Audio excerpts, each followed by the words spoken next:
G'day everyone and welcome to Inside NBA. I am your host Matty G, also at NBAGWiz. You can like and follow me on Twitter and on all of the social things. Today is a very special podcast. Once a month at Inside NBA, we just want to bring people together in the NBA fantasy community.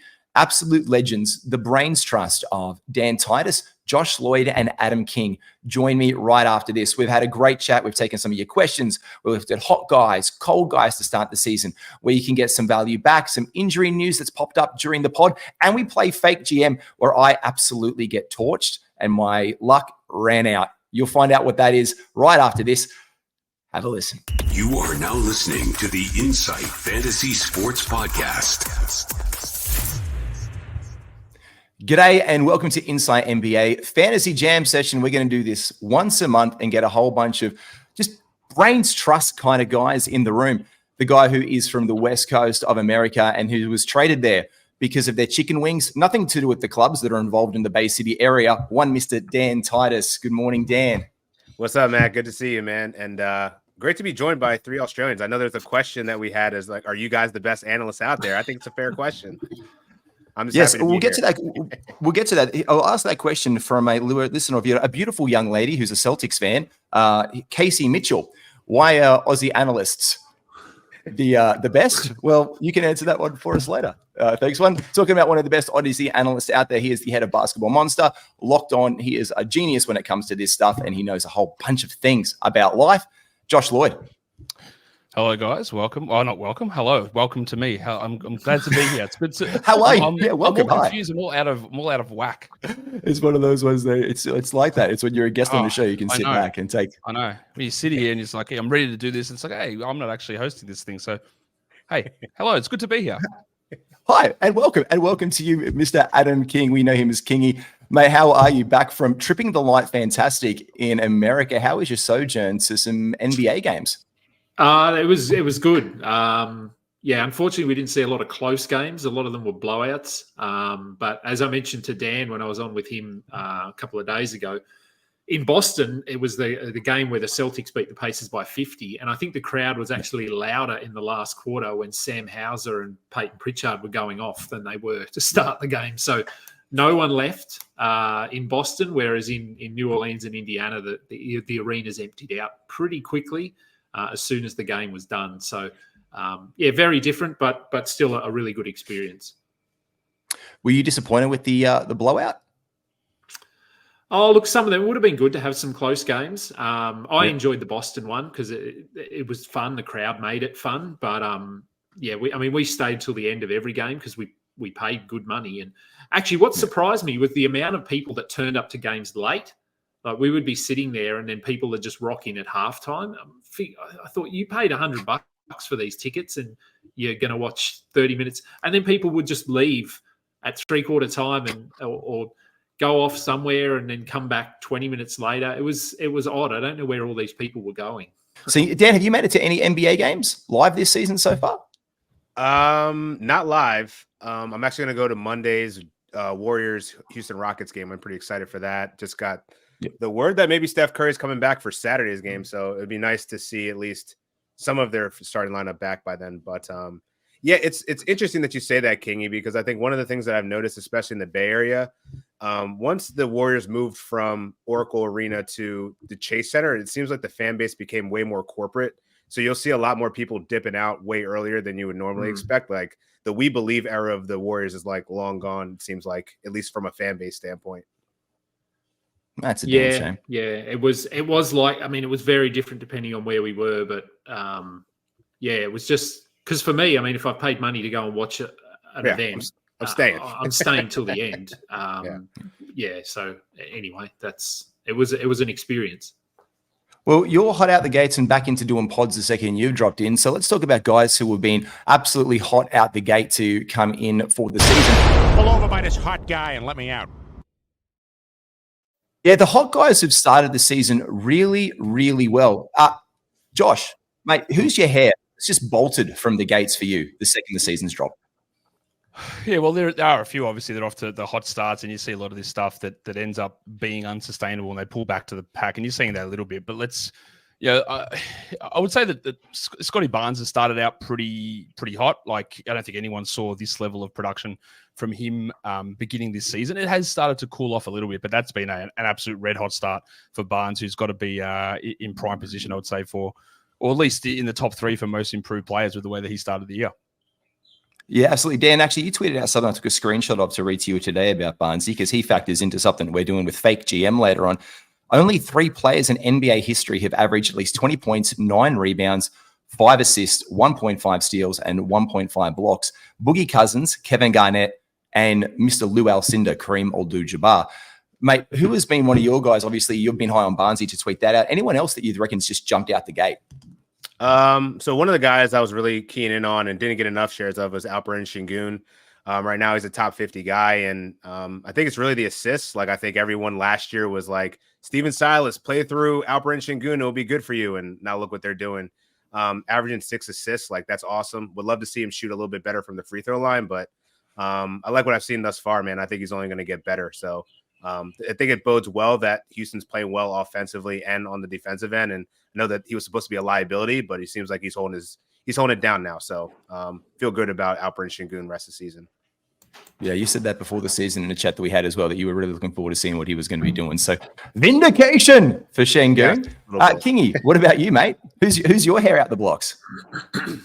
Look, a few guys. And yeah, like, I guess it depends on what our expectations were coming into the season as well, because I could say someone like an Anthony Davis, but because I think he's been really good. But we saw this last year. He was number 1 player for quite a while till he got injured. So I actually think that Chet Holmgren has blown a lot of people away with what he's been able to do. I think we were reasonably high on him anyway. But both him and Wembanyama have looked really good. But I think Chet, just his efficiency has been refreshing. I think we thought both of them were going to be guys that would struggle to hit their shots and be taking sort of ill-advised three-pointers, that sort of thing, which I think Wemby has. But Chet, just having that build around him, the talent, that sort of thing, he can be a bit more selective with his shots. And he's putting up, I think he's probably top 20, 15th in 9-cat. So he's not doing anything outlandish for me. I think everything is sustainable. 2.2 blocks is, I think 2 blocks a game is very doable. So, yeah, I think I can see him sort of probably being a second rounder the rest of the season. I think there'll be some dips and that sort of thing, but he's been really impressive. Yeah, he has. Whereabouts do you have him currently ranked, Josh, in your rankings? You have him above Wembanyama? For the season, currently, yes. Rest of season, I think they're pretty close to each other. I'll just double check that. Yeah, I've got Chet is top 20 on the season, and Vic is a little bit below that. But where do I have them projected out? I think I've got Wembanyama higher. Yeah, a little bit higher. Yeah, because I was really happy that people really moved on Wembanyama. I think in drafts he was going in the second round after the preseason. People were jumping on Vic like really aggressively. Like, I saw him go in the 13th pick, I think was the highest that I saw him go. So when I saw Chet dropping into the 4th round, I was like, that's a nice little pickup. And obviously he's returned that value at the end of it. But there's been guys who've had slow starts to the season, Josh. Who would be your tortoise? If those blokes are the hares, who would be your slow start candidate number 1? Just someone who's been really frustrating for you. Jordan Poole. How do you go a different direction than Poole, honestly? Because I was pretty excited to see what he would do, assuming that he would be good still, but he's not. And there's just so many things that are different from his game than what it was in Golden State. He doesn't get to the line at all anymore.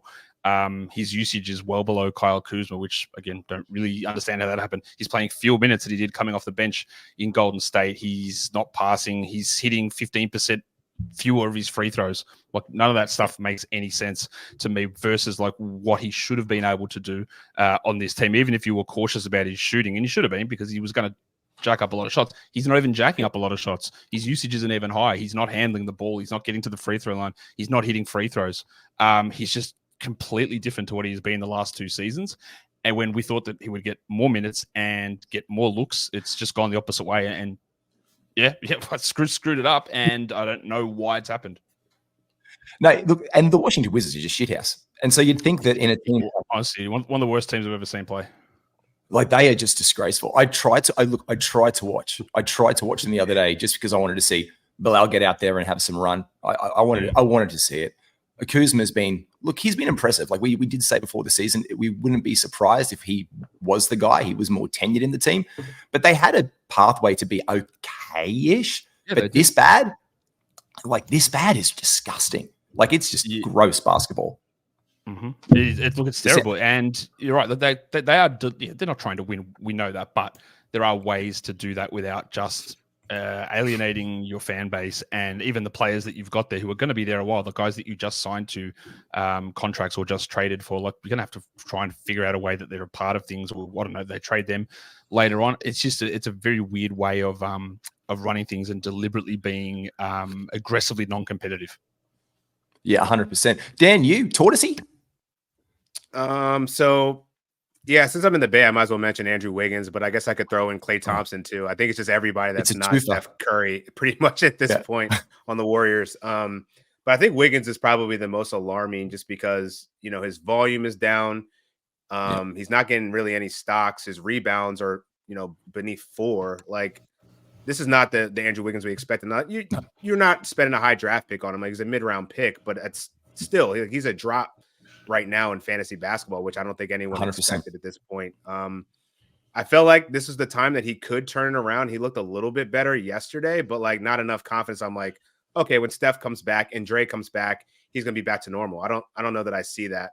And I think the same goes for Klay. Like, he just looks a step slower than he did look last year. I'd be concerned if I had either of those two guys. I think things are in their head. I don't know what's going on in the Bay Area, to be fair, but Klay's looking cooked. This whole contract thing, I think, has just really done his head in as well. Like, this is a guy who's been, he's been a warrior. Like, he, like Steph, the Splash Brothers, you would hope would be tenured to be warriors for life. But there just seems to be something in the water over in Golden State the last couple of seasons where even their guys, again, with tenure, just everything's going sideways in this Warriors dynasty of the core group. And you can see Klay gone at the end of this season, again, like Poole this season, like you mentioned, Lloyd, he's out there. I don't know. There's something going on in Golden. There's something going on in the water, and it's not going well so far. And those are those guys would be on my list as well. What about you, Kingy? Who's your tortoise? Well, I mean, I like both those names, or all three of those names, Poole, Klay, and Wiggins. But I'm going to go with the guy he's injured at the moment. So, I mean, maybe we give him a bit of leeway, but that's Walker Kessler. I didn't get him anywhere because I thought he was going slightly too high. Don't. I own him in a couple of leagues. It's killing me. So I think people, I mean, he was getting talked up. God, if you talk to Alex Racklin, he was probably, he saw him as like a top 30 player. And look, I mean, the foundation was there, but this season, I mean, I pulled up his game log. He hasn't played for a few games, obviously there. He's got that elbow thing going on, but the minutes for me, like, I think that was the question: is he going to play 22 minutes or is he going to play closer to 30? And I think we thought it would be closer to 30 based on what we saw, what we knew about the team, and it hasn't been the case. He's been down under 20 in one game, and the blocks haven't been there. To his credit, he did look better before the injury, so he was starting to get those block numbers back up. The rebounds were looking a bit better. It's just offensively, he didn't look a threat at all. And I don't know whether Dan or Matt or Josh, I don't know whether you had any insight with this elbow injury, because it happened when I was in the States. So I was really only watching the ESPN games. So I didn't see a lot of the Utah games. Was the injury an acute injury? Was it something that happened, or was it just something that built up? Because if it had he been dealing with this since his time with the US team? So was that impacting what he could do? No, it was since game one that something happened. Yeah, but okay. I didn't see what happened, but that's the talk on it. Okay. And being an owner, I was watching him real carefully because I was like, he didn't seem aggressive. Like, this was a guy who finishes around the rim. Look, I'll say elite. I'll say he was just a big guy. He likes those offensive rebounds. He puts them back up. A lot of his bread and butter is rebounds, putting the ball back in. He had a very high and effective field goal percentage. Utah just seemed as well as intent on stretching the floor with him in a corner, jacking up corner three. It's like just watching the 2K version where you put extra, points onto your build of Walker Kessler just to give him some stretch. But You know, the UCL, it comes with clumsiness, a loss of function in your arm, but his hands looked weak. So I guess the symptoms were showing in the game because he just seemed weak. He just didn't seem to be aggressive towards the bucket. And it came out in his game. And yeah, there was a couple of nice ones in there, but overall, he just seemed really, really hesitant and gun shy. Yeah. Yeah, So I think if you're rostering him, you just hold him. Like, obviously, don't try and trade him because let's see what he looks like when he does come back. Maybe he's over that injury and he looks more like the player he was last season. But yeah, it was pretty concerning just the fact that the minutes were so far down. He wasn't looking to score. The block numbers were down. So it was, a bit disappointing. Yeah, it's kind of weird because it seems like he's still getting, like, he's actually shooting more shots than he did last year, but like his efficiency is just down, right? Like if you look at his shot chart, I mean, he's only converting 50% of his layups, whereas he was at like 65% last year. So I think it definitely has to do with his injury. And I think you're right with the clumsiness and, you know, maybe not being able to get the touch that he usually had or that we saw last year. Certainly impacting his game, but. And you could see in his face, he was visibly frustrated. He was like, the guy was visibly frustrated, like with himself. So hopefully a bounce back for him. I'm hoping that because I still own him in a couple of leagues and I've got him in an IL spot. I'll put my one out there because this goes to the comment about, you said, Dan, about we could call a pod 3 blokes and a brother because of all the, we always say, oh, you Aussie analysts are always high on your Aussie blokes. Like you pump them up so much. Look, Josh Giddey for me has been a bit of a disappointment this season, to be fair. His efficiency's down, hesitant to shoot as always. It showed in the World Cup, but the lack of rebounding there, the lack of defensive stats and the turnovers creeping up for him this season, I just haven't seen it coalesce. I'm hearing rumblings as well that if OKC decides to move as well, and they really want to push themselves this season, that Josh Giddey could be one of the names that they throw out there as a potential trade. Obviously a friendly rookie scale contract. For me, Gids hasn't been standing out because where you invested your pick to get him, he's not giving you that return right now. He just seems disconnected as well from the team. Like he doesn't seem to be having that enjoyment of running with this unit that he usually does. And it's concerning. I'm a little bit worried about Gids. I think it's fair. I think he should be. Like, I was not particularly high on him this season, but it's like he's been okay. He's been better, but I think if you're expecting like a big ascension from him, it's probably not going to happen this season, would be my guess. Yeah, 100%. We've got some mailbag questions, so we did promise we would get into these ones for today. So I'll start it off with this one because it's very, very timely. First question is from Filthy IFS for you. No, I'm not going to give it. I'll save Skiddy's question to the end. I've got one from a viewer, Miko Gisildo. I don't want to say that wrong or very fast. What can we realistically expect from Miles Bridges this season? It's timely. Today, he is back in the lineup. He is playing. It is all systems go. Josh, Bridges, what are your thoughts apart from a shit bloke? Yeah, look, what do I expect? It's so hard to know. He hasn't played for, since April 2022. So we're like 18 months removed since he's played an NBA game. He was really, really good in that season, but I think there's a little bit of clouding with that. He started out really strong and he did fade towards the end of that season. And he wasn't quite as good at the end there. It's still pretty crowded there. Like there's Haywood, there's Washington. They drafted Brandon Miller. They currently aren't invested in Bridges for the future. He's unrestricted free agent after this season. They apparently, they still brought him back, but there was no long-term contract there. So I don't really know. Like he should, if you don't care about any of the women bashing stuff, then he should be on a roster. There's no problem with that. He's going to play, but does he have that 36-minute upside that he played in that season 2 years ago? I highly doubt that he gets there. I think he'll be a top 100 player, but I think a repeat of what he did in that year is probably not likely. Dan, let's play the game. I think you touched on it there, Josh. Dan, true or false? Miles Bridges could be a top 50 player by the end of this season. No, I think that's too high. I think true or Josh false? is Top right. 75? Top 75? No, I think Josh is spot on with top 100.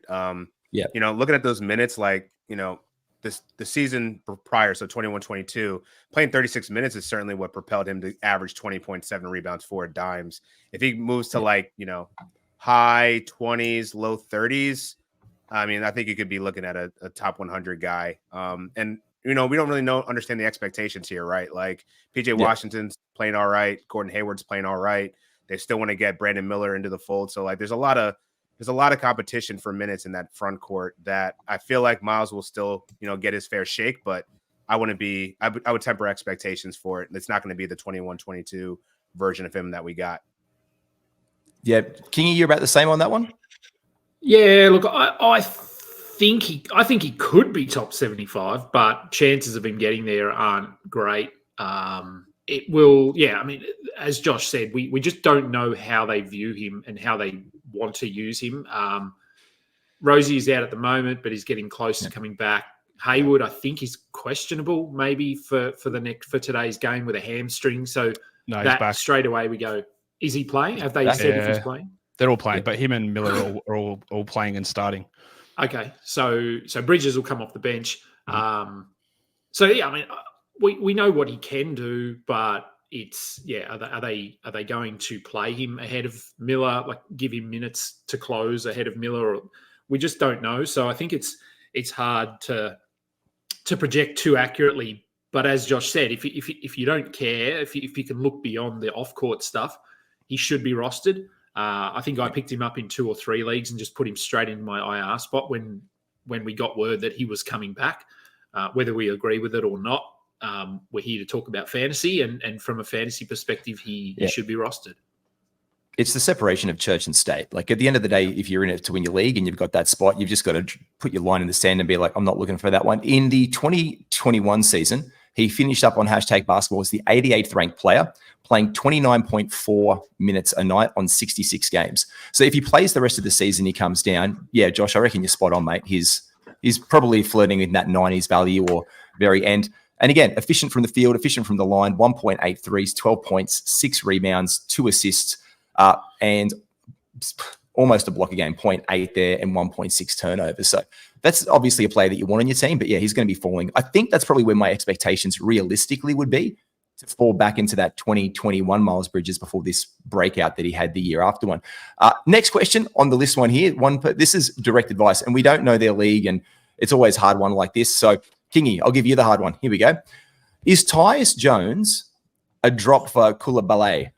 Now, it's for a 12-team head-to-head 9-cat redraft league. The rest of squad, Fred VanVleet, Suggs, Poole, Maxey, Levine. God, you've loaded up on guards.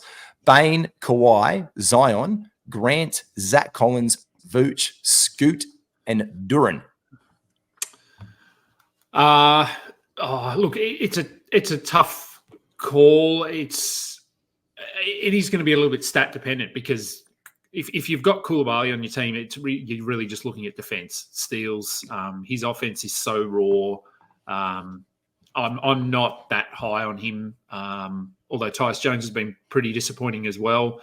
With that team that you read out there, I remember it sounded like they were pretty locked in assists. Very locked in on assists. Fred VanVleet, Suggs, Poole, Maxey, like Levine. It's really guard heavy. Pretty good in steals though as well, actually. So I'd probably still prefer Tyus at the moment, but in a month that might be a different answer, because I think, I would say the Wizards are going to get to a point where they're just not going to be trying, and they're going to be giving these guys. But I think we're already there. I think we're already reached that point where the Wizards aren't trying and they're giving young guys minutes. So I think, Tyus Jones has been pretty disappointing, along with a lot of the Wizards guys. So I think for right now, I'd probably go Tyus Jones, but in a month, 6 weeks, maybe even 2 weeks, maybe Coulibaly would be the answer there. Dan, Josh, you with him, or would you drop Titus and pick up Coulibaly? Yeah, I think it's pretty easy just based off of the amount of guards you listed off. Like I would take a flyer on Bilal, especially with Titus isn't playing very well. Go lock in steals, and Bilal also gives you rebounds. His minutes are trending up. Like I would definitely drop Titus based off that team construction. Nice. Josh, thoughts? Look, from hearing that team, if Tyus is your worst player, then what are you doing? Like you can move on for anyone. It doesn't have to be Bilal, right? You can just use that spot for whatever. But it seemed to me like obviously Scoot's there and he's worse, but he's injured. So I'm assuming he's in an injured slot. So Tyus is your worst active player. Move on. Like you're not. What are you losing here in this situation? It doesn't even. I don't even care whether it's Bilal or not. Like anyone else can be sort of slotted in there, and you just rotate that through for different players. Yeah, there you go, Ernest. Well, look, I think, drop him, get him out of there and bring in a streaming slot. Next question up. What has been your favorite team name that you've seen in fantasy this season? Josh, have you, I think just around the league, even looking at, or Dan, if there's any leagues that you're in, what has been the most fun team names that you have seen around? Everyone's looking through their leagues really, really quickly. Anyone can jump in and do that one? Josh, you first. I can tell you, I'm not a big fan of the this player's on my team, so let's throw a pun name on a player for my team name. I'm not a big fan of that. I'm pretty curmudgeonly. I try and choose the most random players, or not random players, random names for my team. So I can only go by my teams. I've got one team that's called Peter Russell Clark's Big Fellas. I've got another one that's called Democracy Manifest. I've got Baby Billy's Bible Bonkers. I just go to stupid shit. So that's what I do. I don't like here's my player, so I'm going to do Curry on my balls because I've got LaMelo and Steph. Cool. Good on you. I don't go with that sort of stuff. So I just try and find the most random stuff that I can. Actually, here's one. Speaking of Casey Mitchell, he had put Itty Bitty Giddy Committee. I actually don't mind that one. That one goes all right. Yeah, that was all right. Is that one your one, Peter Russell Clark? I actually love that name. I was looking through the FBI. That's in the FBI league, yeah? Yeah, that's me. Yeah, I was scrolling through that the other day and I saw that and I was like, Peter, g'day, Russell, g'day, Clark. That was just a deep Australian. Yeah, that's all. Very deep Australian memory. That was great. The most random stuff that I can find to put in. That's all I do, just to get people confused. Yeah, I love it. Good deep cut. What about you, Kingy? Anyone that you've stood out for the season? The Peter Russell Clark one I love because it's a very Aussie one though. I think anyone outside of Australia and older or younger than I have no idea what that is. Yeah, it's not because I'm younger. Imagine the kind of mustache that Josh has right now. Fluff that out with the beard and Jimmy Butler's hair from the press day. Emo do. Like that, just flowing, kind of grayish, wearing an apron and just loving. This is gorgeous. This is Australian. And he had a smile under the mustache. I'm assuming every single time he's a chef. Yeah. Right. So Dan, and then he'd work for the cheese board and he'd advertise cheese and he'd do all these things. Oh yeah, grab the cheese. But then there's this video that surfaced about 5 years ago, right, of these YouTube outtakes of all these commercials, and it's he's doing it and he says grab the cheese, you fucking bastards. And it's just all just and it's the guy that's the happiest, most smiling guy. It's get this into you fucking dickheads. It's all he's doing. I gotta find it. Yeah. I gotta that's it. Yeah, please said that. He was well liked. He was the Oprah Winfrey of Australian chef TV. Everyone loved him. He's the shit bloke. No, everyone loved it. Everyone loved it. Yeah. Welcome to a life in Australia. We don't wear shoes to the supermarket, and you could call someone and say, "Get this fucking into you," and just oh, okay, yes, I will, sir. Yeah. His show was called "Come and Get It" with Peter Russell Clark. And there's a theme song. There's everything. There's all. Come and get it. Yeah. Oh my so it's great. And it was animated too, and it's Peter, g'day, Russell, g'day, Clark. Yeah. So my wife just walked past and wondered why they know we're talking about Peter Russell Clark on a fantasy basketball podcast. I'm gonna go on a YouTube binge. Go and find it. So I love that name because it's Aussie. And for my team names, I just use if I'm watching a TV show or a movie. So in one of my leagues, I'm called Shitbreak because I love American Pie. In another one, I named it Fudge Bushes after my incident in Boston on the toilet. Would you like to recount that for the listeners and viewers today? No, look, I ate some interesting mushrooms and it didn't end well in a subway bathroom underneath TD Garden. So it's it's not a story that we need to go into too much detail about. That's all the detail we need. That's all I do. Is a great name to support that, though. Yeah, it is, and that's all I do with my team names. I'm called another team name I've had for quite a while is Fake Chow. If you've watched, what's the movie called? Hall Pass. Hall Pass. Yeah. So I love that movie as well. Great movie. I've called my team Fake Chow. I just go with that. But the Peter Russell Clark one, I think, it takes me back to my childhood. Yeah, that's one of my favorites. Honestly, when I saw that in there, I was like, who the fuck? Obviously an Australian punter because it's a worldwide league. And I was like, so this is pick the Aussie. You're going down the list in that one. What about you, Dan? Any ones that have stood out for you this season? I tend to actually kind of like the puns if I hadn't seen them before. I thought Hard in the Interruption was pretty good. until he got traded. And Yep. it's like, okay, whatever. I don't really name my team names. I'm always boring. I don't do like, because mostly I draft on Yahoo, so like it always gives you Dan's Dandy Squad or something. My favorite movie is The Wood, and there's a character in it. His name is Lavinio, and so I name my team Lavinio. And then I've never drafted Zach LaVine, but I just like Lavinio. So that's like my home league, like my league that's been going for like 15 years. Pretty high stakes now, so I actually give a shit about the name for that one. Everything else, I'm just like, oh, whatever. Gee, The Wood, just a shout out, The Wood, man, that's arguably one of my favorite movies. All of those, The Best Man, Love and Basketball. I love those movies. Omar Epps does good basketball movies. Yeah. Yeah. And that's pretty much all Omar Epps does. Like, I've got to be like, I think my favorite one that I guess that I would actually shout out. I've got it straight up, Josh. That was one of my ones that I was going to go for the Australian blokes. I guess the only pun name that I've got this season is in one of my teams. I said, "Drink the cooler Barlaid." I guess is one of mine. That's in your league, Kingy.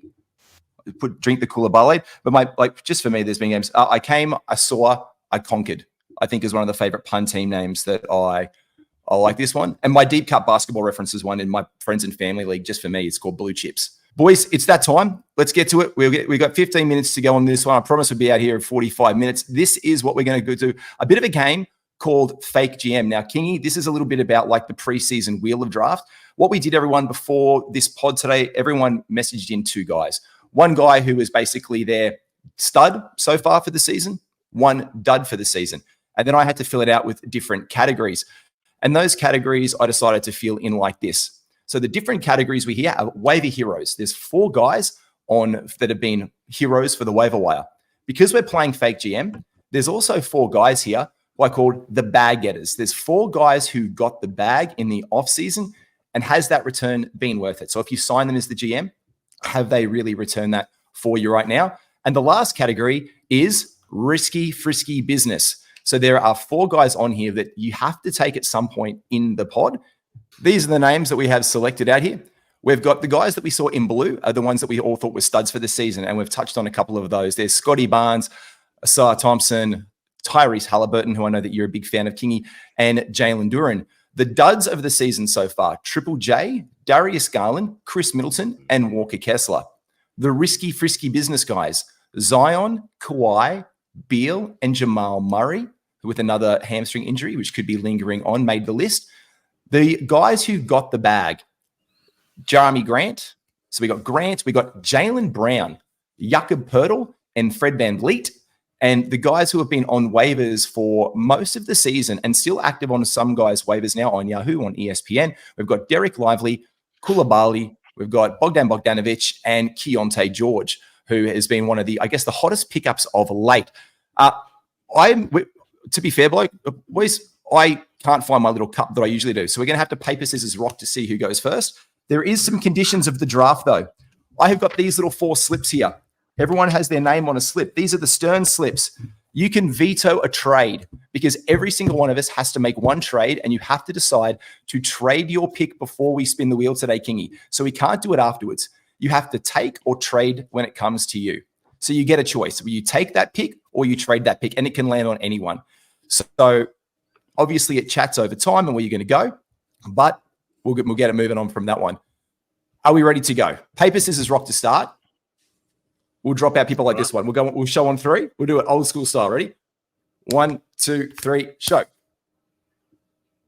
Oh, bloody hell. We're all rocks. Oh, so no, I'm out. You're drafting 4th. No, you're out. So you're drafting. So you get 4th. Yep. Let's go to the 3 of us. Ready? 1, 2, 3.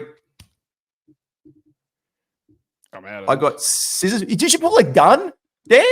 That's No, all right. no. So Kingy's. I was like, all I can see was the top of it. I'm like, wait a second. That's how do you play it in America? Like we don't. It's not, it looks like we do. All right, I should probably put it this way, not this way. Yeah. There we go. All right, we'll do it this way. So you and me, Dan, for pick number 1 and 2. Ready? 1, 2, 3. Oh, bugger. Yeah, that was also paper. 1. Too. All right. Yeah, that's also paper. Here we go. 1, 2, 3. This is great. Oh man, come on, this is ridiculous. 1, 2, 3. All right, there we go. You got me. All right, man. You get pick one. All right, here we go. So we'll put it up there nice and big. We've got the wheel up here. Dan, do you want to take or trade your first pick in this draft? I will take it. Let's find out who we're going to pin up. Give me Hallie. Ooh. All right, You've got Duran. Cool. Now, I like Duran. There you go. You got your center. Who put Duran in as their hot guy? Who was that? That was me. That was my guy. There we go. That was it. I was very high on Duran in the beginning of the season, and then he had to go sprain his ankle. But I mean, he was performing as like a top 40 guy for as long as he was playing, and I'm still optimistic on it. I wish we would get a little bit more information on the status of that injury, but for the most part, I think he's looked every much like a Dwight Howard light early on in the season. So can't wait till he comes back. He's been impressive. Josh, you were I've heard a couple of points. You were really high at his potential this season as well, weren't you? Yeah, because there were quite a few people who were, I guess, expecting a minute split between him and Bagley, and I was pretty like, no, that's definitely not happening. And he's going to play pretty strong minutes. Obviously, you can't predict an ankle injury, but yeah, like he was a guy that I was pretty aggressively inside the top 100 on. Not as high as he's ended up so far, but yeah, I was pretty big on it. Yeah, first round value to begin the week as well, which was pretty insane. So it's my pick now. I will take my first pick. By the way, I should have said this beforehand. There was a roadblock. You can block someone's trade and take it for yourself no matter what. I will say that. I will say that one. I stuffed that up. So you can say, like, if someone says take or trade, you can block them. You can be like, no, I'm going to take that pick. So you do have a block. Everyone gets one block as well. You can't use more than one block on this one. I will take this one. I will take my first pick. Oh, shit. Oh, Jesus. Well, there feels my center spot. We each need one center at the end of the day, and I am now stuck with Jakob Poeltl, who seems to be. Does Darko hate this bloke? I don't know. I don't understand it, honestly. I have been absolutely grimmer. So let's get Duran out of there. He has been taken off the board. Let's also take off our friend Mr. Poeltl off the board. You're going Jakob, and now we're back into it. Josh, would you like to take or trade your first pick? I'll take it. Yeah, great. Because I got Poeltl. Everyone's going to be happy now. Oh, fuck! Getting some Bradley. Real winners here.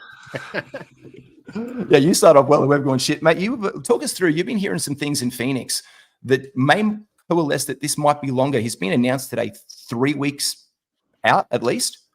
Yeah, it's not a surprise to me. Like, I wish I knew this stuff in the preseason, but I didn't. I sort of saw it after about a game or so when every loud-mouthed NBA analyst was calling him soft for load managing game one. I did hear that there was this back injury that had occurred last season in Washington, and he may have played through it to its detriment, and that has flared up now. So I was expecting this, especially once it flared up again the other day. I said, this is not looking great. And I guess that this announcement of reevaluating in 3 weeks backs that feeling up. I don't know how much longer. I don't know anything specific about it, but the back spasms things is not the exact same thing as I said today. They said it was a muscle strain, I believe, today. So that's sort of changing the definition of that also is a little concerning. I'm quite worried about where this goes, to be honest. Yeah, I've been a little bit. It's been in the short term and long term. Continue streaming Eric Gordon and Grayson Allen. Best advice for those people who are just wondering how to deal with the Beal injury. What else can you do? Like the problem with those guys is they seem to like alternate who has a good game, who doesn't. So in the end, like you pick one of them, but I couldn't tell you which one's going to be better on every night. Then Allen will go for 20 points. Then you grab him, and then Eric Gordon has 20 and Allen has 6. Like there's just no way of knowing how they're going to perform because that's who they are. Yeah. Yes, and welcome to the emotional roller coaster. Just like you, welcome to the pod. There we go. Kingy, up for you, mate. Are you going to take or trade your first pick? Go on, take it. I'll take it. Go on. It can't be worse than ours. I mean, it could be. But... Could it be? No. That's a lot better. Asar Thompson, mate. He has been having an absolute... Talking about that beautiful girl, Casey Mitchell. I remember doing a pod with him in the preseason. And he was very keen on saying, I think it's that time now where you're going to have to jump in advance to get Asar. Kingy, what are you loving what you've seen from him? Everything. I think I've got him in four or five leagues. And I mean, he's exceeded my expectations. The scoring, we knew that was going to be a bit up and down, efficiency. Free throws have been surprisingly okay. I was a little bit worried about those, but they've been decent. I think I'm just pulling up his numbers now. 72% on 3 attempts. So certainly not killing you in that area, but defensively he just looks ready. Like he's preempting things. He's in passing lanes. It's as I said, exceeded what I thought he was going to do, and there was a bit of a question as whether he would start when Bojan Bogdanovic is healthy. What are they going to do? They have to start him. They can't take him out of this starting lineup now. 100%. And so, yeah, he was my guy that I sent through as the fast start to the season. So I'm happy to get him. How did you and bloody Dan, you bastards, getting exactly who you wanted off the board? All right, Dan, back to you, mate. Are you going to take or trade this one? And we've got our center spot filled, by the way. So we've got our center spot filled. So are you going to take or trade this one? And who to? I'm going to trade. You got to name who you trade this. I'm going to trade this one to Kingy. All right. Now, do you want to use your stern and block this? That does count as your trade too. It does count as your trade. It does count as Dan's trade. No, I'll take it. All right. Here we go. Who's he going to get? So this one goes for Kingy. This is all right. Oh, the risky business. Zion. Okay. Yeah. You're stuck with it. You get no choice around that one. Yeah, no, look, he's fine. He's been a bit underwhelming, but at least he's playing. Are you pissed? He's playing pissed. Is there any concerns? Obviously, he's going to get out and do it. That he's just going to be the most huffy boy. Every time, like, I'm not happy. I'm not happy. There's a concern there, I suppose, because we haven't seen enough from him to know either way. His career's been so disjointed and disrupted to this point. I'm not as worried about him in that regard as I am someone like a DeAndre Ayton, who I was pretty concerned with coming into the season about taking his ball and going home kind of thing. It looks like he's already doing that to some degree. So, yeah, look, no, I'm okay with Zion. Actually pairing him and Azar together is actually pretty good. Yeah, it fits a build. Look, I'm just a bit worried here as well. His career numbers are down, currently 51% from the field. Not as bad. The free throw percentage is 59%. Both like career lows for him in that regard. So I'd just like to see more of it come back up and creep up. But the assist have been nice. To start the season. So got him. I'm going to take this one because I'm just hoping I don't get another dud. And I'm hoping I don't want another dud. My fingers are crossed. I'm hoping, shit. No, shit. Perfect. Thanks very much. Thanks very much for putting this one in the ether. For us, Dan, this was your guy who's been disappointing. Why did you put him on your list as the disappointment to start the season for you? Because, all signs were pointing to him being load managed to begin the season, and that hasn't changed. Yep. His minutes were down last year because he couldn't get right, and then he hurt himself, had surgery in the offseason. Like, I feel like we could have a Klay Thompson situation brewing here for Chris Middleton. And then plus you get, Damian Lillard in there. That's another 30% usage guy. It just didn't seem like he was going to have a good season relative to what we expected from him. This was a top 50 player for several years. And now that the injury bugs have hit him, like he's just not the same guy. So, volume's going to be down. Assists are going to be down. Like he's not as good as a fantasy player relative to his ADP. So I don't have any Chris Middleton. Haven't had any last year either. Just not a big fan. Yeah, look, he used to be just safe. He used to just be safe and you'd be able to get away with him in your team and roll him out there. I called him Houses Middleton and Houses Harris. Two guys have been just safe as houses over the course of time. Yeah. And now this year, Tobias Harris has been a little mini mansion Harris. And this is like your backyard Shaq Middleton, which is fantastic. Josh, are you going to keep or trade the next one, mate? I'll keep it. Better than Beal. It's not. There's not many other options that are worse. Apart from solid. Fred VanVleet. Yeah, contract guys talking about him. He's coming along a little bit. Look, obviously his field goal position. What do you like, and what do you think can be improvement for the season for Fred? The thing that we're missing here is steals, right? He was one of the best steals guys in the NBA, and they're just non-existent this season. And I'm not like, yes, is a Nick Nurse system, does that you bump guys steals up? Yeah, it does, but he's also at 0.6 steals. I really don't think that that's going to stay at that low of a level. Everything else has been basically what you expect. Like, his shooting is bad, but we knew that. He's hitting his threes at a solid enough rate. He's hitting his free throws. He's getting big assist numbers. It's just that the steals aren't there, and that's really the differentiating factor from him being top 60 or being top 40. And at some point, he's going to average more than half a steal a game. Like, that's not, I don't really have a concern with that. He's actually had 2 steals in his last 3 games after going 3 straight games with not getting one. So I do think that it's going to come to a degree. It won't be last season's numbers, but it is going to improve in that area. So I'm okay with that. Yeah, and look, blocks-wise as well, he's always one of these guards who can get in there and chip in a bit of a block a game. Yep. Not a block a game, but he can occasionally get you those blocks, which is nice. And people are like, he blocks it down. Well, if you look at his career, he's actually 0.4 blocks per game for his career. He just flashes them occasionally, and occasionally will get you 2. He's at 0.3. So we can't exactly say that he's down on blocks, but I think there's a roadmap that his efficiency improves as they coalesce with the team because, look, his field goal percentage is down, career best, and obviously his 3-point percentage down. His free throws are up, which is like that one. Back to you then. Kingy, what are you going to do with this one, mate? Take or trade? Let's trade. Oh, geez. Okay, who are you going to? I'm going to go to you. Oh, bastard. Okay. Yeah. Thank you. All right, one. Here we go. Oh, please, come on, we'll be see. Halliburton. Please be Halliburton. Oh, you son of a... I'm going to block it. No, I've got my... I'm blocking it. I'm pulling my Stern out. You're getting Kessler. That sounds like what Josh Primo that's my Stern. I'm pulling out my Stern. Oh, Jesus. Yeah, I'm sorry. You're keeping Walker and Uni as center spot field, Kingy. I am not just going to be labored with it. A bunch of trash bags. I'm sorry. I can't do it. Look, I've got him in enough.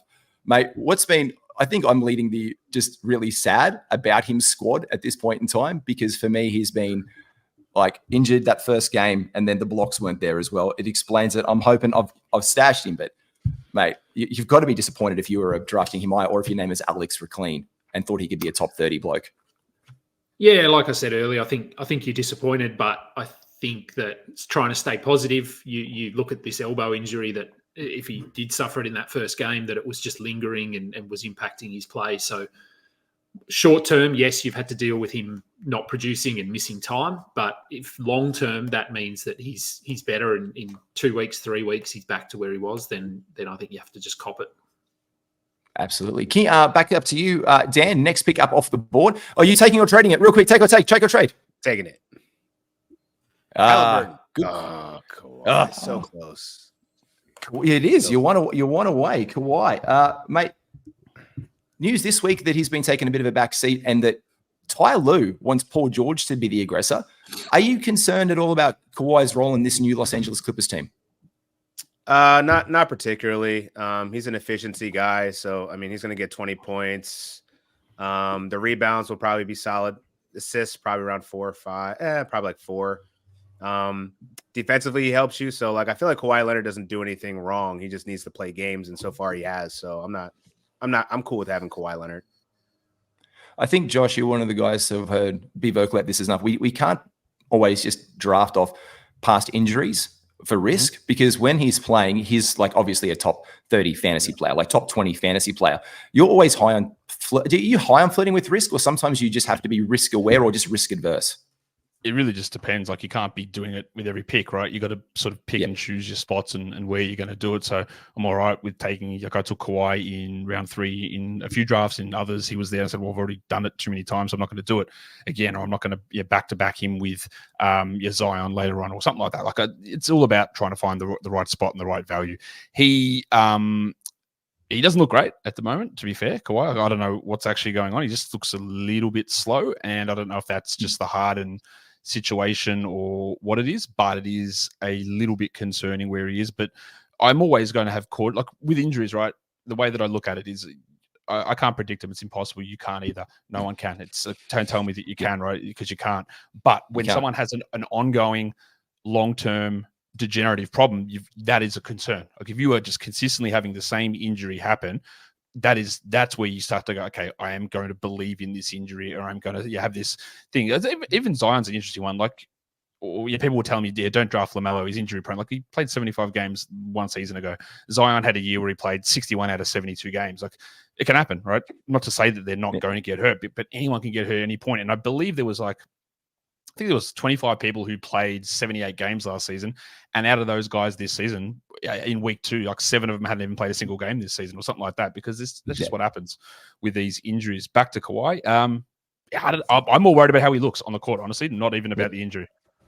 I'm also worried about the minutes. He's playing almost 34 minutes a night right now in this team, which I was really superior. The career high, not career high, but the shooting 42% from 3 is nice. The free throw percentage for him is down as well. But just the minutes, I think the more he plays, I get more anxious, like, oh God, it can happen at any time now. Hopefully it turns out. But again, we don't draft off that in the first place. And if you were like us picking up Kawhi Leonard in the 3rd round, you've got to be happy with how he's shaken up for the season. I am sick of taking my picks, but I am almost left with no choice at this point because I need someone decent.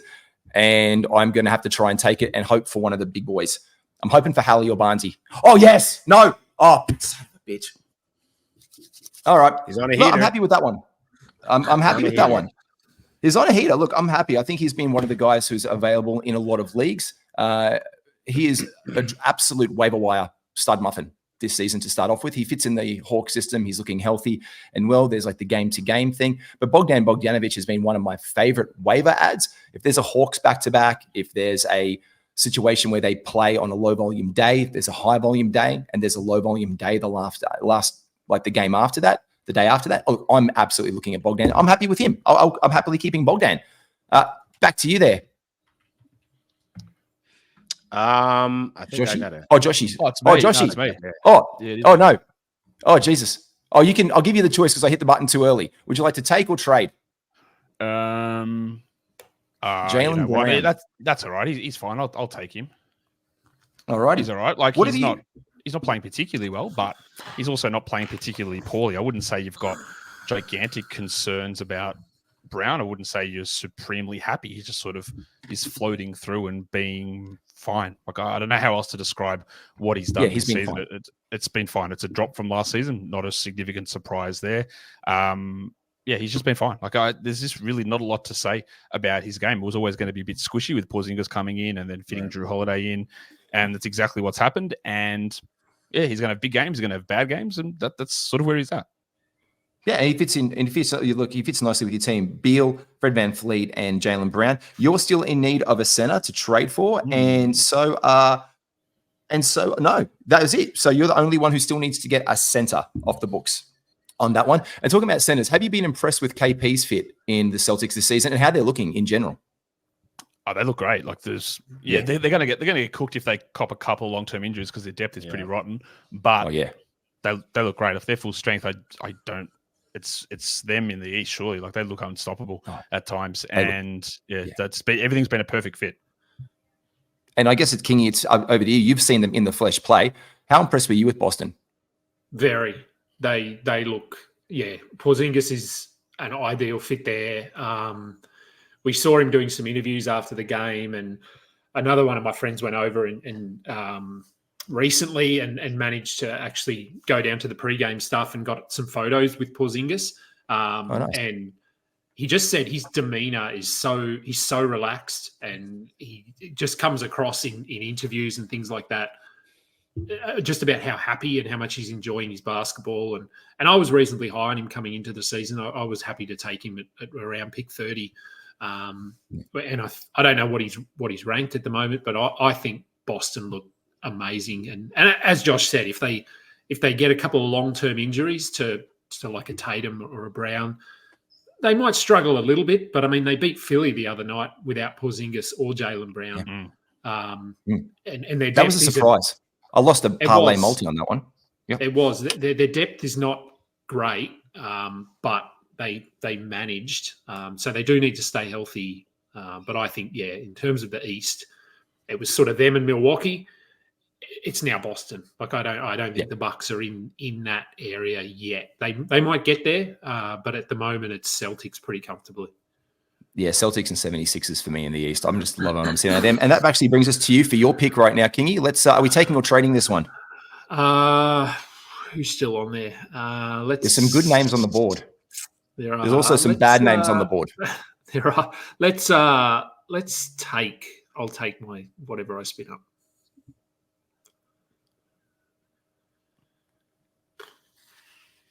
You're the dud. Someone's dud, Darius Garland, mate. He was my dud. He was your dud. So you've got your up and you've got your down. So there is some justice in this. There is some justice in this world.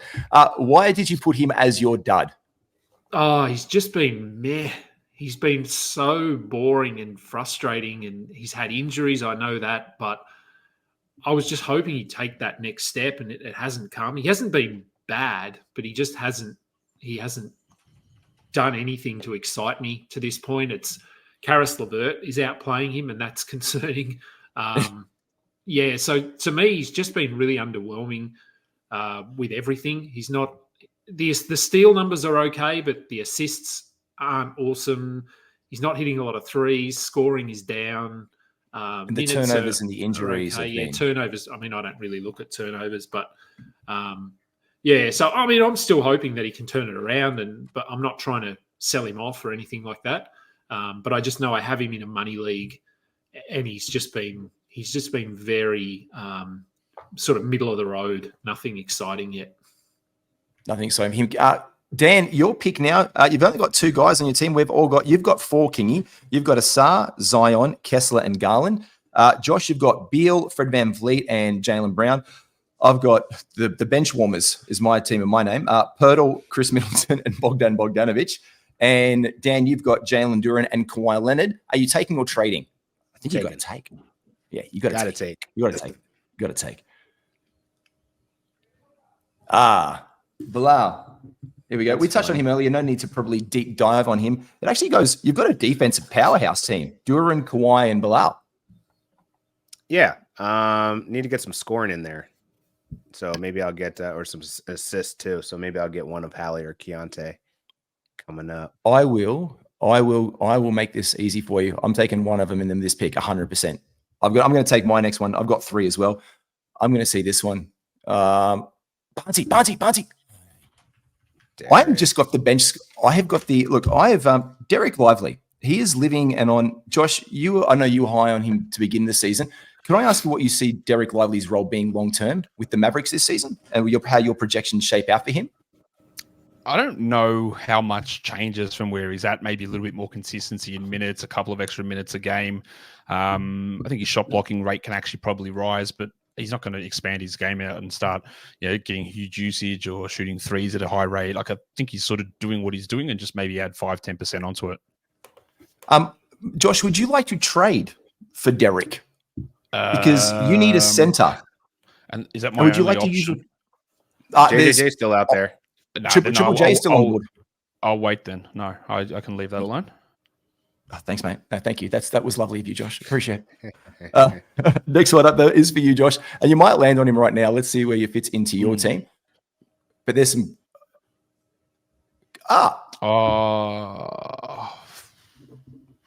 Oh, okay. Because I know that you've been high on Keontae, and so I bet you're really stacked at the guard now. You're really small in your team. I know you've been a big advocate of getting Keontae in. What have you liked about him long term in Utah?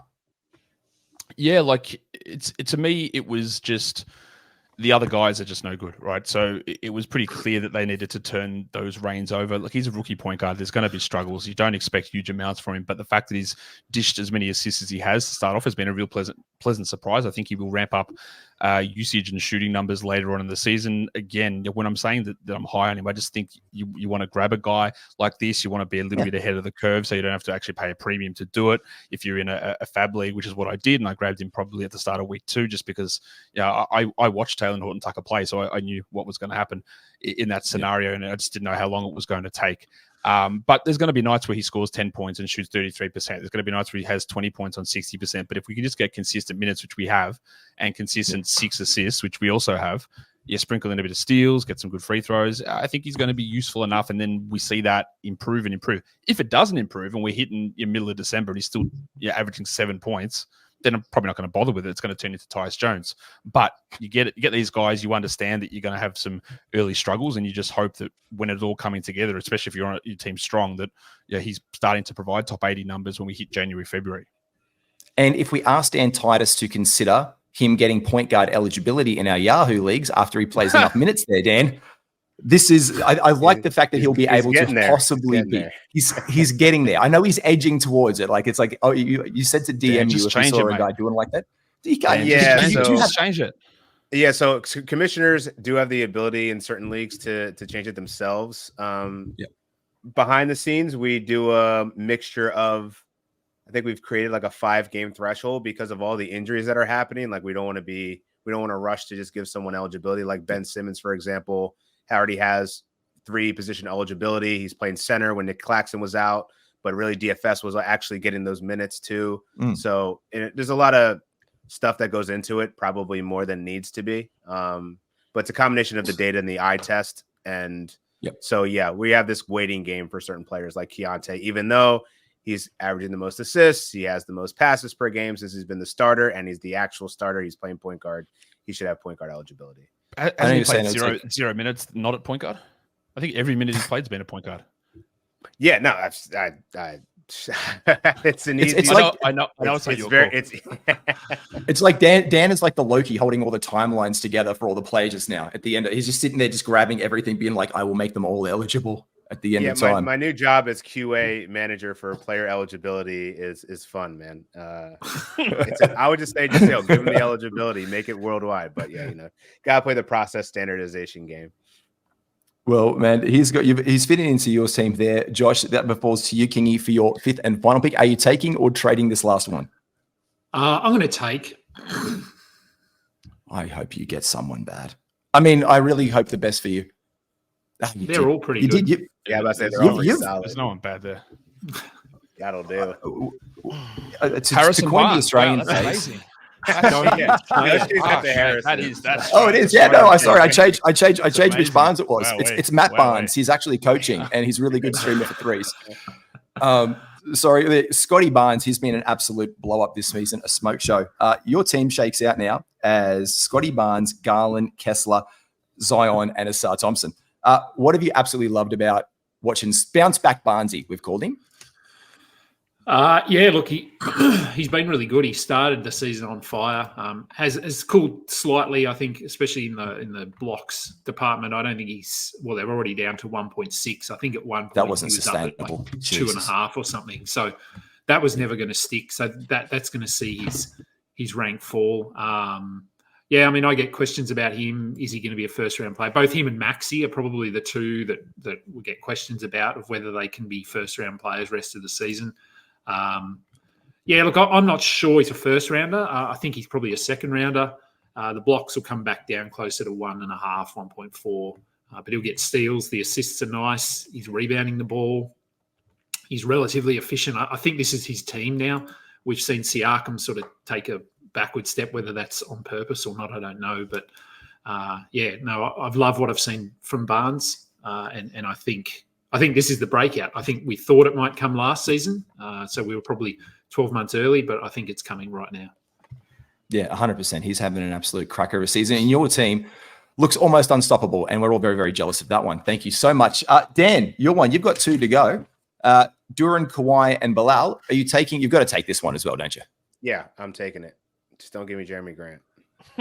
Well, I'm hoping you get him. Oh, no, don't. Oh, there we go. Hey. Well worth the wait. Yeah. Thanks very much. So, Tyrese Halliburton, are you loving what you're seeing out of Tyrese this season? We've got to all be just very thrilled that he is basically who we thought he was going to be. Yeah, I mean, he's leading the league in assists, the efficiency, the steals. He's a perfect fantasy player. So, there's a couple of leagues that I had that I took Jason Tatum. I'm not mad at it. I took it more so for the 70 games and MVP conversation that he's going to be in, and he is. But Tyrese Halliburton, nothing you can say bad about him in fantasy. He's great. Yeah, he is the Kelly LeBrock of this is his weird science. He's like, you put all the perfect things into and it just came out. It's a bit of a deep cut from the 1980s films. He is basically that. He's just put together like the most perfect season so far for him. And he's just really stepped up for Indiana when they've needed him as well. Like he just gives those fans, he's shit. He's not hitting field goals. And then he comes back in the third quarter and just knocks down 20 points and everyone's like, oh, Tyrese. He's been an absolute joy for those owners. Insane. I guess I've got to pick up my last guy here, and it's going to be no matter what I do. It's just, oh no, Josh, Jesus. I have to trade you. I'm going to have to trade because that's the last center on the board. So, Josh, I'm going to give you Triple J. Do you see Triple J having a better return to form over the course of the season from this point out? It's guaranteed. Like there's no way that he continues to play at the level that he's playing. Like don't worry about it. Like he's not going to be 3 blocks a game because like this is another one of my key things. If someone leads the league at this huge outlier number, they're just not going to likely do it the next season. It is going to come back somewhat, but he's also not going to average 1.2 blocks a game. Like that's also going to come up, and his shooting's going to come up. It'll be fine. It's just been a bad start. Yeah, it's been rough. So look, I'll trade you over Triple J. Or would you like Derek Lively? Take your choice, Triple J or no. I'll take Triple J. Are you sure? That's fine. That's what it means. Thanks, mate. Thanks. I love that for you. Look, I'm hoping at least I get Jamal Murray and then I get to leave you with Grant. Oh, son of a. There we go. Great. This has gone very well for me, as we can all tell. And I saw Portland, they're horrible. They're tanking, which leaves you with Jamal Murray at the end. So the teams then shape out. Dan, your team is Jalen Duren, Kawhi Leonard, Bilal Coulibaly, Tyrese Halliburton, and Jamal Murray. My team is shit. It's just horrible to look at this on paper. Like, you know, where you just look at a paper and pick up who's going to like lose games. And I'm tanking, obviously, for next season. Pirtle, Chris Middleton, Bogdan Bogdanovic, Derek Lively, and Jeremy Grant. Josh, you've got Brad Beal, Fred VanVleet, Jaylen Brown, Keontae George, and Triple J. And Kingy, mate, what a team. Asar Thompson, Zion Williamson, Walker Kessler, Darius Garland, and one and only Mr. Scotty Barnes. That's, brilliant. Boys, that's it. Happy with that team. I feel pretty good about it. I think Matt's the only one that doesn't like his squad. I don't like my squad at all. There's not one name on this one that apart from Bogdan Bogdanovic, who I like or that I own, like that I want to be aggressive and own. So this for me is, that did not go well for me. And thank you very much, everyone, for playing the game and just making me feel bad about myself to start my Saturday morning. Guys, any final hot takes? Josh, thanks. Any hot takes for you for the day, for the season? Any thoughts that you've had permeating in that big fantasy brain of yours that you'd like to share to finish up? I don't know. Nothing I can think of. We just heard Marcus Smart's out for about 5 weeks, so that's that just dropped. So things going well in Memphis at the moment. But nothing. That's really what's trying to figure out what's going on there in my brain at the moment. Yep. I'm saying I've got to drop him in a league. I think I've got him in one of our FBI. I think it's the FBI league or your friends and family league, Kingy, that auction draft. So I've got to have to do a tack. So if you figured that out, Josh, if you could let me know what you think, that'd be great. Yeah. Kingy, what about you? Find out. Kingy, what about you, mate? I just saw the Marcus Smart news. I think I've got him in 4 teams. So, and I also have Anthony Simons in quite a few of those teams. Ooh. So my IR spots are filling up. Look, it's not Memphis are in trouble, I think. Yep.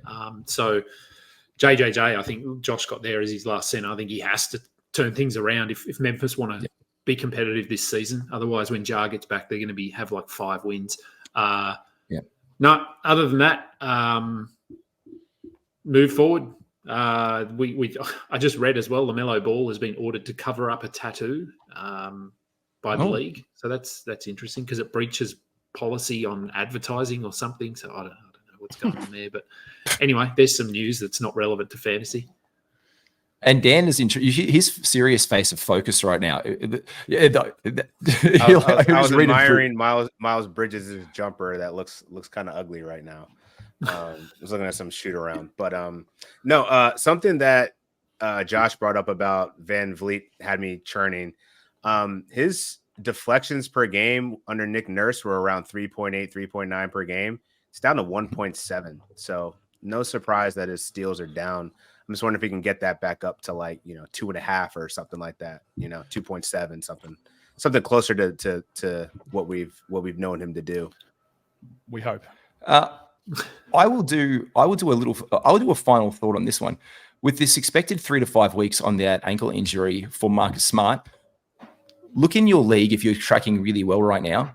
People who drop him really quickly, keep your eye on how long you can buoy yourself. And if you have an IL spot and that other person like you, like Kingy, has the IL and they've got Anthony Simons down there, Smart wasn't playing that well anyway.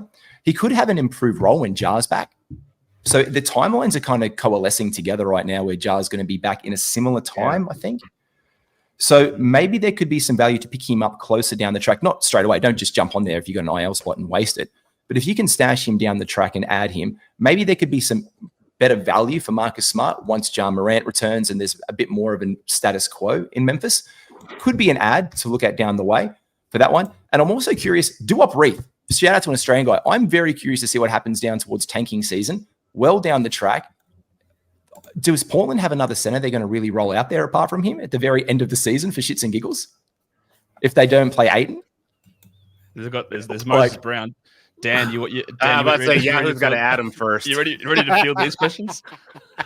You ready for this one? It wasn't planned. It wasn't planned. I promise. It's going. I'm just saying. Like, I just saw that the other day, and I was like, geez, if they go down or Ayton goes down for a sustained period of time, I just thought it was just nice to see Duop get out there and have a solid game. So good on him. That was my only thought. I'm always curious what happens with tanking teams or shit teams down the track. Boys, thank you so much for joining us. This has been Fantasy Jam Session. Thank you so much. Like and subscribe. Check all these guys. Plug all your stuff. Dan, plug where people can catch up with you on all of your things, please. Yeah, hit me up on Twitter at Dan Titus and check out the Roto World basketball show live on Twitch every Wednesday, 12 p.m. Eastern time. Or Eastern time. Sorry, 3 p.m. Eastern time. I should probably know that. And just add him every time you want Keontae George to have point guard eligibility or Duop Reith to be available in a Yahoo. Bring all your eligibility questions and concerns my way. Thanks so much, Dan. Josh, where can everyone catch up with you and find you and subscribe to your website? Yeah, I am going to be taking over as the host of Come and Get It from Peter Russell Clark. So you can check me out wherever you find good cooking TV shows. I'm also locked on fantasy basketball and at Basketball Monster. Gee, man. And Kingy, where are you, man? At Adam King 91 on Twitter, where everything is. FBIbasketball.com is our website. My show's back up now that I'm back home. Balls Deep is running twice a week on Wednesdays, and just did a show this morning with Mike Fiddle about streaming for next week, and wrote my first article for Rotoballer last night. So I think that's been published, and I'll have some RotoWire articles as well. So I'm spreading myself across the board a little bit, but yeah, plenty of content. So Twitter is where everything is. All I heard in that sentence was spreading, fiddle, and balls deep. So thanks very much for giving me those thoughts. Adam, Thank you very much, everybody. Have a wonderful weekend. Take care. All like and subscribe below and catch up with all these legends across their fantasy landscape. We hope you have a cracking season. Take care. We'll see you next month.